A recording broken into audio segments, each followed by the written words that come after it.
Okay, alrighty then, it is unbox time.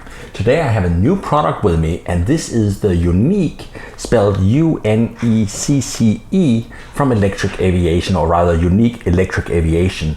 Yuneec is kind of new to the multi-rotor market, so you may be wondering, who are these guys? We're familiar with companies like Valkyra, DJI, Blade, etc., etc. And these guys we haven't heard a lot about. So who are they and what do they do?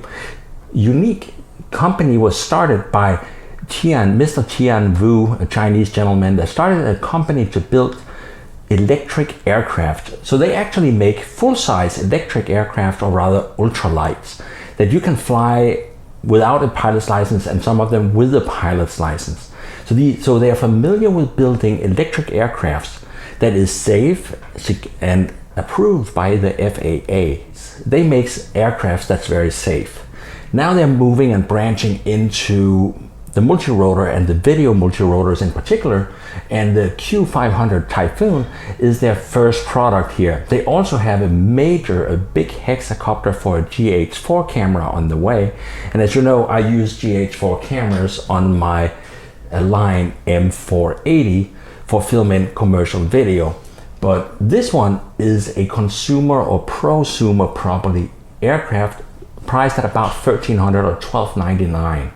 It comes with everything, and that's one of the things I really like about it. It's a fully wrapped. All you need to get started shooting video is in this box.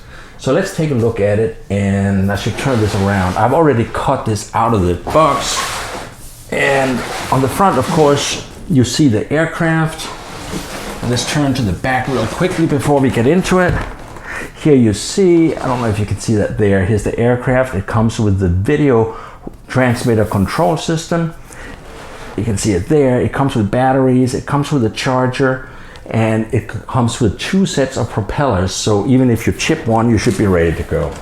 I'm just gonna pull everything out of this box. Once I have it all out, I'm gonna hurry up and we're gonna put it together and talk about the parts. So hang on here. Oh, lid comes up. Alrighty then. Can you see this? It's a little hard from this angle, but up on the top lid here, let's get this emptied out. Let's get it up so you can see it. Here you go. Here is the introduction to this aircraft. It has the box content over here. And oh, this is really cool. This actually contains a micro SD already, and it says right here, your micro SD card contains an instructional manual, video tutorials, how to operate it. So everything you need to know is on the micro card included in this one. Here's a box of accessories. I'm gonna take this out, put it down here, and let's get this cracked open. Whoa, here comes all kinds of stuff. Get rid of that. Let's see what these say real quickly. This is the disclaimers, the do not. And it says, don't fly over crowds, do not fly near airports, but of course, who on earth would do such a thing? And keep your hands out of the spinning propellers. Here's a very important little detail. It says, for safe flight, you should have a 100-degree, you can see it right there, 100 degrees, so it's a 90-degree, and 100 is a little bit more. You need to be able to see the sky with a 100-degree view. That is so that you can get enough satellites. So that's the disclaimers. Let's put that away. And here is the quick start guide. And I'm just gonna crack that open real quickly so you can see it. There you go, it shows the radio. And here is the step-by-steps and how to set up and how to do the compass calibration and the 100-degree, how to install the battery. So this is something you wanna hold on to and bring with you when you fly in case you have got questions. Here is, I call it not a quick start guide, but a cheat sheet, because right up here you see all the color codes. This is the color codes that the helicopter's light can emit while you're flying. You definitely want to laminate this thing and take it with you when you fly, because this is going to tell you what is going on with the aircraft in addition to what the smart radio controller tells you. So this one, laminated, hold on to it. It has how to do the compass calibration and all the cheat codes. Now, by the way, compass calibration is something you need to do one time. You don't have to do it every time you fly. Unless you move out of state, halfway across the US, you shouldn't have to worry about compass calibrations again. But hold on to the cheat sheet. up on top we find propellers. So here's a set of propellers. These are monster propellers. They look like 13 inches, 12, 13 inch props to me. They are twist on, ready to fly, so you don't have to use any tools. And there is an additional set of propellers up here. So this thing comes with 2 sets of propellers. That's brilliant, because in case you nick one, you're still ready to fly. The other big thing up here, and now we're done with this lid, so I'm gonna toss that. The other big thing up here is a fold light shade. I'm gonna put it down here. Like I said, I'm gonna try to get through emptying this, and then we'll get back to talk about the parts. In here, you can see probably the big main items. Here's the quadcopter. Oh geez, they sit stuck in here. Here's the batteries. It's actually a very nice battery design. I like this, very utilitarian, no fuss, no mess. Here's one more. So this thing comes with 2 sets of batteries. Here's a charger. Very nice about this, it has a automotive fuse up on top here. So you blow the fuse, you can always get one from the local auto parts store. And here is the power unit for that. So let's put that down. And by the way, this is a balance charger. I heard somebody saying they wanted to get a balance charger to protect their battery. This actually is a balance charger, so you don't need to buy a balance charger. But this thing takes about 90 minutes to charge the battery, hour and a half. So if you're gonna do a lot, you probably want a couple of these, or you wanna get a big charger with some more horsepower. Let's get this one out of here. Here's the aircraft. It comes with some safety tape on the camera. I'm gonna put that down here while we empty the box. Here is a hanger, like a neck strap for the radio. Notice the little clothes hanger right here. That is because there's a screen on the radio, and we want to be able to see the screen, so they had to move somehow the straps out to the side. That is what this does. Let's put that down here and move on to the radio. Woohoo! That is a nice piece of radio, and I don't know where I'm gonna put all this stuff. It just keeps coming out of the box. Power cord for the radio. Oh no, for the charger. Up here. There's a USB cable. Well, everything comes with a USB cable these days. And over here is, of course, a USB charger. Well, what's the chances that that would be the next thing I pulled up? So there's a USB charger included. And here is, oh, this is sweet. This is a car cigarette lighter plug, and I'm sure that would fit.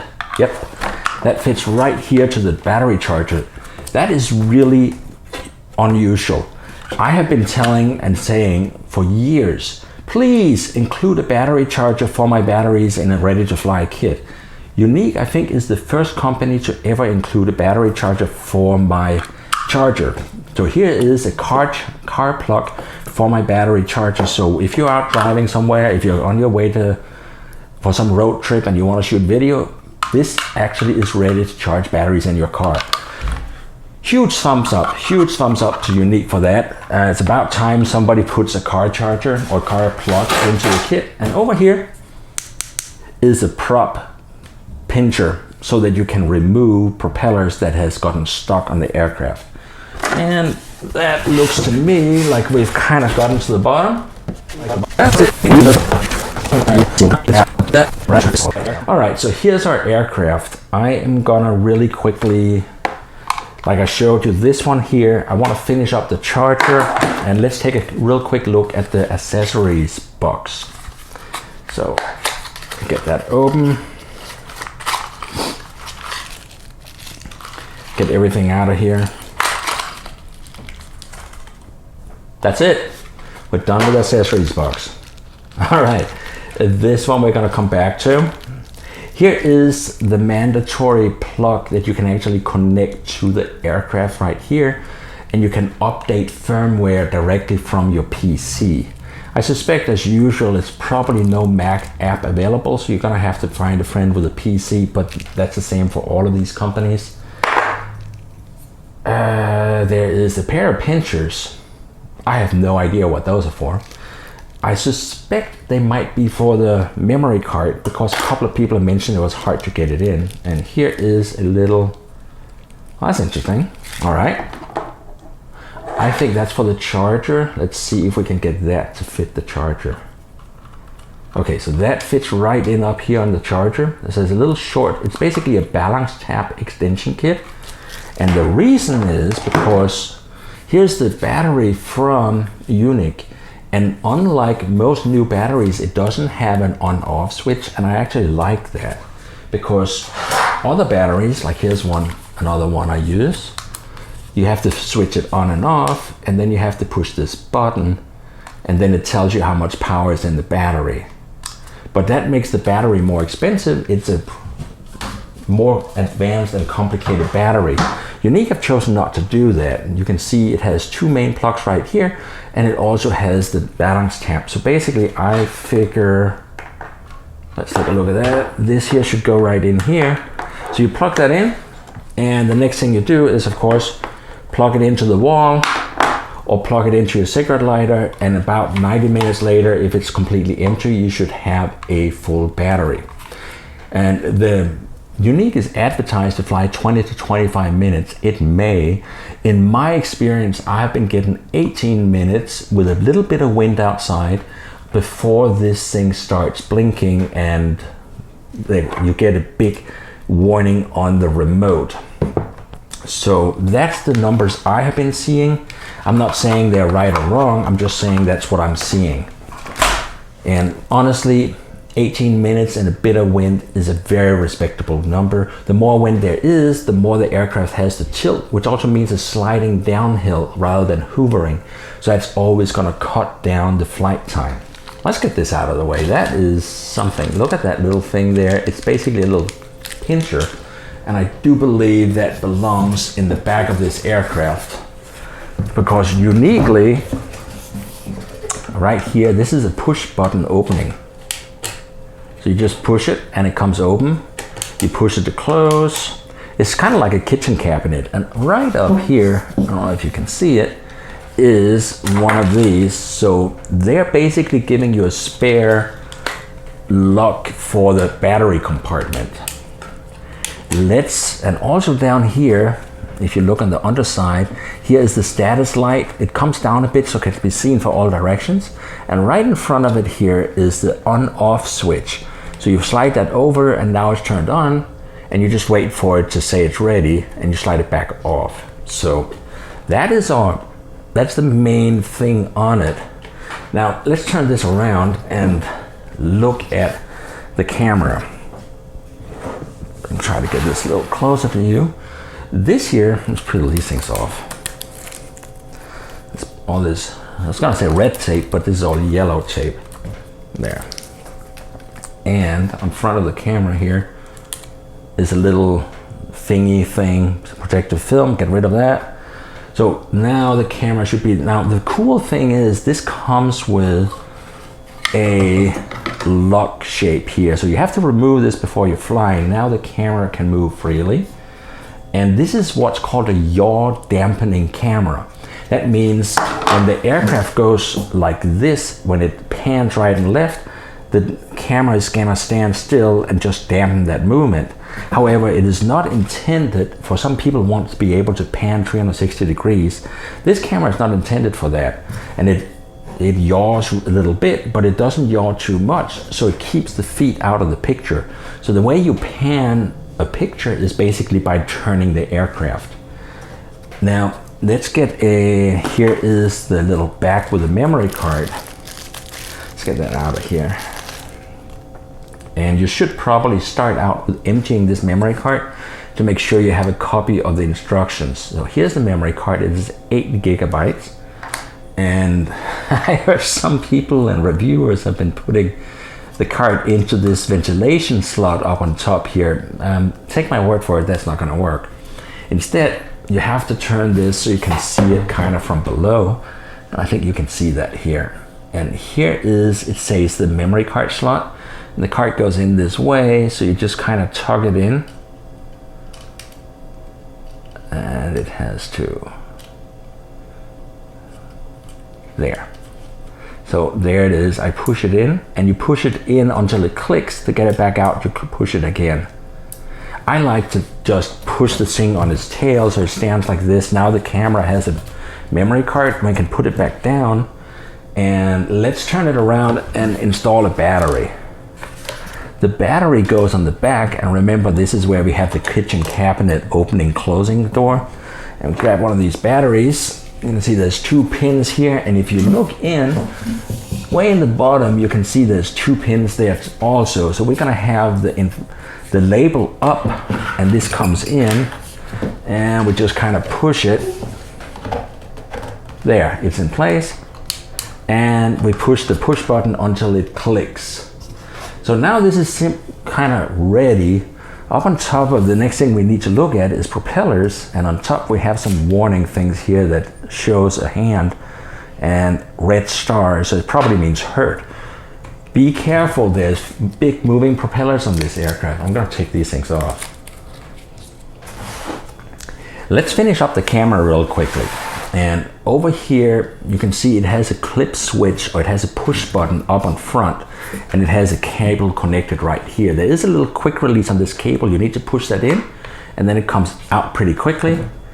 And then you can push up on the switch, or the little push thing, and you can take the camera out. It has a quick connect thing here, and here is the plug for the camera. Now, Yuneec is coming out with a steady grip, and in the spring here it is available as a free giveaway when you register. They're going to be sending out to registered emails for owners of the Yuneec Q500. They're going to be sending an email offering a free steady grip.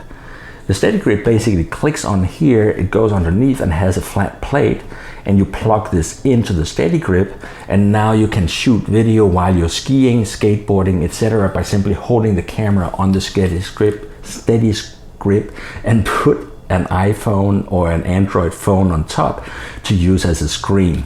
That's a really cool feature. They are also coming out with a similar camera like this, but it's going to be a 4K camera that's coming out later this year in April, May, and that will be able to attach onto this exactly like this one does. And finally, they're coming out with a gimbal for a straight GoPro camera. I find the quality of this camera is very good. It's a 1080p camera, and it's not too wide, so it's not super fisheye. So that makes it good for a lot of video. Let's see if I can get this back on. Push it in, and it goes click, and then the cable has to come back up into this little hole here. I can't see that. Let's turn it back on this belly, or standing on the end. There. Plug back in, and it's ready to roll. So that is ready. We have power in it, and like I said, don't lose this thing, because when you transport it, you want to just slide that right on here to protect the camera and the mount. Do note there's a couple of fishing, like monofilament wires or string coming around here that's tied in. That string belongs here. In case of a crash, it's gonna avoid that everything pulls apart. That's just to hold it all together. Leave it in there, don't cut it apart. So we put that over here, and let's have a look at the propellers. I like the camera. That is a cool little camera design. And by the way, Yuneec is also an OEM manufacturer, and a lot of these parts, like this camera, shows up on the Blade aerial photography package. So they already have a lot of experience, even though we have not yet seen them in the marketplace. Let's take a look now at these monster propellers. These are like 12, I believe 13-inch propellers. What you see here is they're asymmetrical. Closer to the center, they have more angle, and out towards the edge, they have less angle. This is a very gently rolled prop, and it's obviously a low-speed prop, but it's enormous. So that means the aircraft has a low load per square inch. Before we put the propellers on, I'm gonna take out my Dupro balancer, and let's move this thing and put it right here so we can all see. And I'm gonna find a prop thing. Let's see which one fits here. That one fits. You can buy this from my buddy EJ. Makes these things, and I'm gonna put his email address in the description of this video. But EJ turned them on a lathe, and they have the correct thread here. This is the same rod that he uses for the Valkyria copters, that also has a pretty thick thread. So let's put that on here and we're gonna see. You see what I'm saying? The prop is essentially turning because this end is a little heavier than this end. So to deal with that, I know I have a tape somewhere. Just a piece of regular household tape. And we're gonna grab that, not very much of it at a time, something like that. And we're gonna try to just put it on the front edge. That is the thicker edge. There's the thin and the thick edge to these propellers. So we're just gonna stick it right here and then put it back on here and see what happens. There you go. So a little piece of tape goes a long way. So we should be able to set it at some different angles and it's still staying still. So now we're gonna just wrap that around and this propeller is now essentially balanced. Anytime you shoot anything with video, you wanna balance your propellers using a Dupro balancer. It has two big spinning wheels in here for very low resistance. So that's the props. We're gonna go ahead and put the props on up here. And one of the things you see, notice this big ring of rubber right here. They have put some enormous rubber rings on. And let's see, this thing should come on here. And you twist them down, and when it gets to the rubber ring, it kind of stops twisting. Ouch. And here's the other one. This one is gonna come on down. That is gonna go for the far side. There we go. You just kind of spin them until they stick. And we'll have one more. This is gonna come on here. It's actually marked, the direction of the propeller is marked on top of the motor. And I'm not gonna balance the rest of these propellers, but when you get yours, you should just take it and you should check all the propellers right away. And if you buy, or when you buy spare propellers, balance them all right away so that when you have them in the box in the car, they're ready to fly. Here's the last one. Let's put that on the other end. And actually, before I do that, I should mention that some people have been asking me about carbon fiber propellers. And I gotta tell you, I'm not a big proponent of carbon fiber. These things flexes a little bit, so they're kind of ready to go. And also carbon fiber is harder, so if it does hit your fingers, it's gonna cut you a whole lot more than these things will. So personally, I fly plastic propellers. I used to buy a ton of carbon fiber propellers, and that they just didn't do a whole lot for me. So I like to stick to the original stock propellers, also because the flight controller inside here is finely tuned to how these propellers work. So to get the nicest, smoothest flight performance out of this aircraft, it's probably worthwhile sticking to the propellers that they designed it for.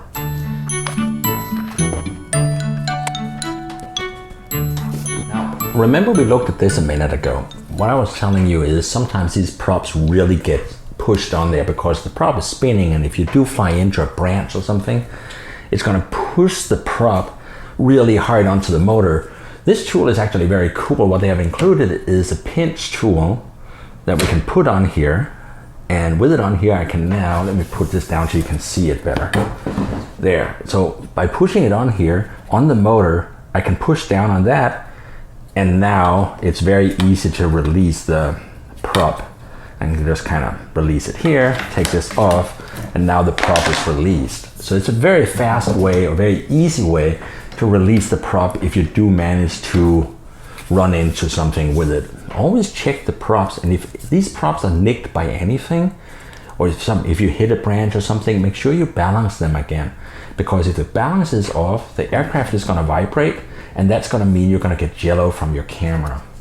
This is a smart controller, and before I get into it, smart controllers and combined controllers has been around for a while.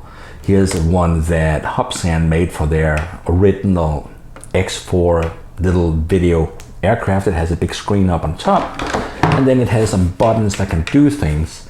Some of the ones that like Valkyrie is very advanced radios, but they have a ton of switches, and they're following the old-fashioned RC switch system.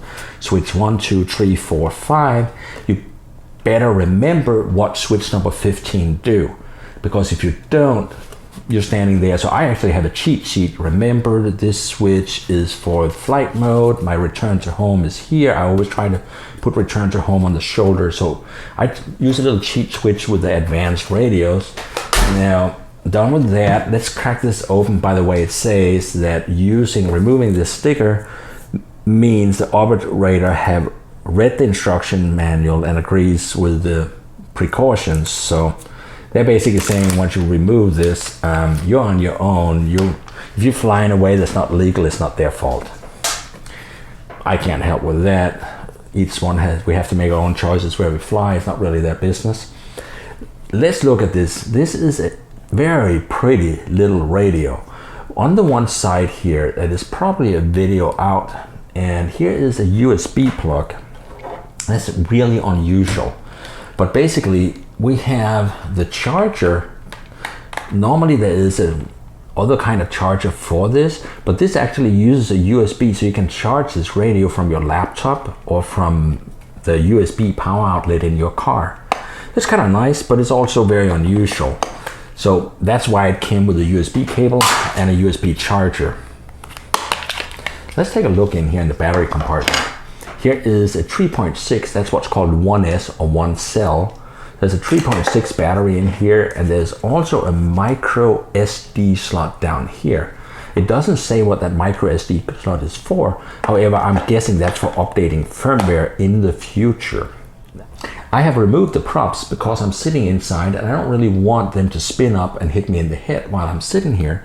So the first thing we always do is turn this on before we turn the aircraft on.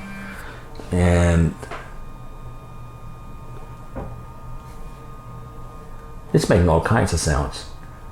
Here you see it's coming up down here. It says Yuneec on the screen. And that is basically, I believe that is an Android system. So you basically have a little tablet, Android tablet built into this device. Now it's connecting, and I'm gonna go over here now that it's turned on, and I'm gonna find the power switch. There we go. You hear this thing is it's making all kinds of sounds. And you see a red light coming on the camera. It says RC has connected and video Wi-Fi is connecting. I am not quite sure how this camera works. In the information it says it's using 5.8. So I'm wondering if they are using 5.8 or if it's a Wi-Fi downlink. What I do know is it's a digital downlink instead of being an analog. And the way you can see it is when you fly, sometimes you will see the picture go into little squares, compression squares. And you can see right here, now you can kind of see me sitting here. You see my hand, and maybe to do a real quick test, you can see my hand here now in front of the camera. And if you can also see it on the screen, I don't know if you can, let's try. Now when I move my hand, you have to be able to see it. Notice it takes like almost a second before the video from here gets to here. That's called lag time, and that is because this is a video aircraft. It's not made for goggles FPV, and I tried my FPV goggles already and I don't see any video from the camera. So this is just basically meant for videographers. If you want to photograph nature, you fly this, but it's flown in a way that you can kind of see it. And that's also what it's set up to do. They put a ceiling into the aircraft, so it stops at 400 feet. The aircraft will not exceed 400 feet from its starting point, and it will also only go so far out. I'm not sure what the geofence distance is, because I haven't tried it. I know several people have told me they have flown 700, and one guy told me he had flown 1100 feet from his starting position without having modified it. Now, it's worth to mention, you can use your PC software to plug into the aircraft, and you can actually turn off the altitude and the distance setting. But let's get back to the controller, and I'm going to show you a couple of pictures, probably with some circles here. We can see right here, down here is the satellites. So it says satellites, also says mode. The other interesting thing is right up here on this side is also a satellite. So this thing is looking for two sets of satellites, the aircrafts, but also the receivers. That is because this has smart return to home. So let's say you're walking down the beach while flying, and if something happens, it's going to try to return to where your radio is. It's not going to go back to where you started. This could be very convenient if you're on a horseback ride and following the horses with this. And the other thing, in the smart mode, it basically keeps itself positioned to the radio, not to where you started. So if you're in the smart mode, if you push it out and then you turn around to face yourself and then you start walking, the aircraft is going to follow the controller, not you. Unfortunately, of course, with the sticks, it's not very convenient to throw this on top of your backpack, but as long as you have it in your hand or can find a way to strap it down safely without touching any sticks, you could hop on your bicycle and have this thing follow you. When you do that, this thing does not change altitude in follow me mode. So if you're starting to ride or run uphill, this thing is going to stay the altitude it is and eventually will run into the hill. So you need to like push the throttle stick up. That's this one right here. Push it up to make sure it comes up. That's just how that works. And also with return to home, it's very important to understand that when you hit return to home, it's going to come to your radio, meaning you want to make sure that there's no obstacles between the aircraft and the radio, because if there's a big tree between the aircraft and the radio, it could run into the tree. I suppose what you'd want to do is fast run around the tree so that it tries to come back to this. And also when it comes back to the radio, it comes back in a 5 to 8 meter circle around you. So it's gonna never land on top of the radio. It's gonna try to land 5 or more meters or 15 plus feet away from you. So you want to make sure you stand in an open area if it has a return to home activity set up, and that is if you flip this one up here down to home, it's going to come back to you if you lose orientation and I'm not sure what's going on. So with that, smart orientation is also basically always tail in. So if you look at it and look at the aircraft in the air and move this to the right, the aircraft is going to move right relative to you. It does not matter what way it's pointed. So that's very easy when you're flying. You can pan it right and left this way, up and down here, further away, closer to you, move to your left, move to your right. That's the smart move. Let's move to angle mode, which is what's most experienced RC guys will be using. That basically takes, instead of being relative to you, orientation is now relative to the aircraft. So if you say left, aircraft is going to roll left.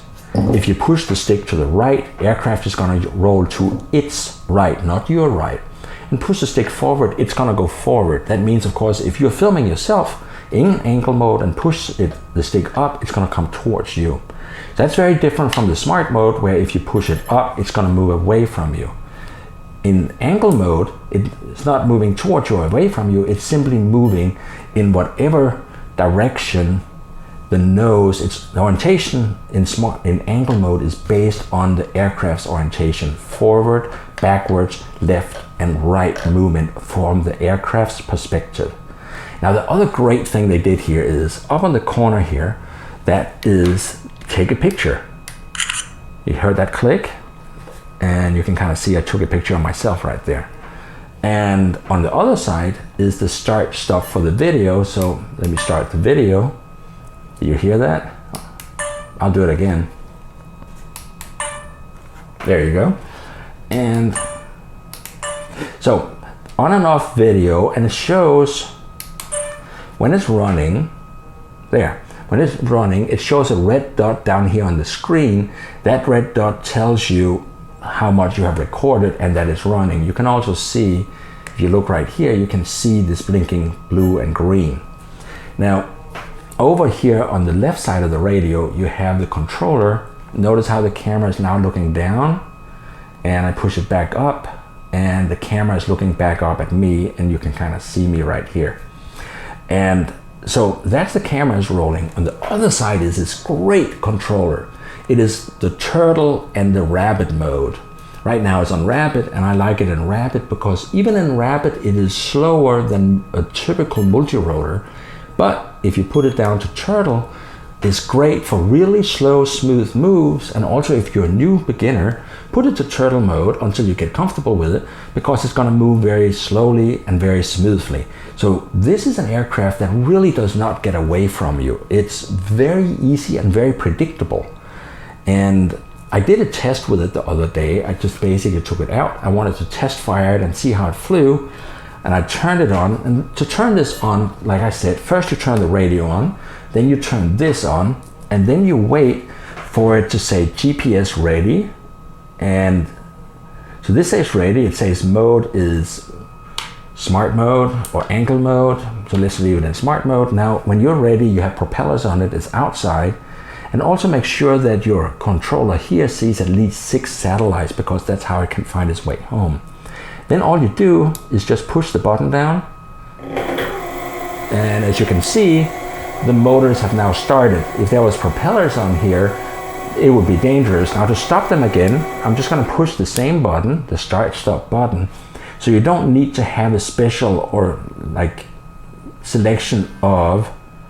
It tells me now, it just got an error saying GPS is disabled because we're indoor and there's not enough satellites to give you a good satellite lock. So that's basically you're ready to fly. And remember we talked about the coat hanger that it came with. The coat hanger goes right in here and lets you hold the radio without blocking the screen. And also the other thing you probably would want to do when you go outside to fly is grab this thing here. I put it this way with the long side up, and it goes on like that.